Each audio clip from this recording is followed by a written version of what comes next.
August 9న super star Mahesh Babu పుట్టినరోజు. ఈ సందర్భంగా ఆ రోజు మహేష్ సినిమాల అప్డేట్లు వస్తూ ఉంటాయి. ప్రస్తుతం రాజమౌళితో మహేష్ మూవీ చేయబోతున్నాడు.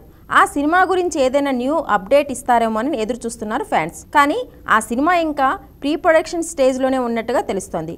దీంతో SSMB 29 నుంచి ఎలాంటి న్యూస్ ఉండకపోవచ్చని అంటున్నారు. ఇవి పక్కన పెడితే ఆగస్టు 9న మురారి సినిమా మళ్లీ విడుదల చేస్తున్నారు. మహేష్ బాబు కెరీర్ మొదలైన రోజుల్లో దర్శకుడు కృష్ణవంశీతో పనిచేసే అవకాశం దక్కింది. కృష్ణవంశీ, మహేష్ బాబు కాంబినేషన్లో వచ్చిన మురారి మహేష్ బాబు కెరియర్లో కీలకమైన సినిమా. ఈ సినిమా అప్పట్లో ఘన విజయాన్ని అందుకుంది. స్పెషల్ జ్యూరీ కేటగిరీలో మహేష్కు నంది పురస్కారం కూడా దక్కింది. ఈ సినిమాలో పాటలు పెద్ద విజయం సాధించాయి. మణిశర్మ సంగీతం మురారికి ఒక ప్రత్యేక ఆకర్షణగా నిలిచింది. కృష్ణవంశీ అత్యద్భుతంగా తెరకెక్కించిన కుటుంబ కథా చిత్రాల్లో మురారి ఒకటి. ఈ సినిమాలో సోనాలి బింద్రే కథానాయికగా, సత్యనారాయణ, ప్రసాద్ బాబు, శివాజీ రాజా, చిన్న, అల్లరి రవిబాబు, గొల్లపూడి, రఘుబాబు, లక్ష్మి, మలయాళ నటి సుకుమారి లాంటి వాళ్ళు ముఖ్య పాత్రలో కనిపించారు.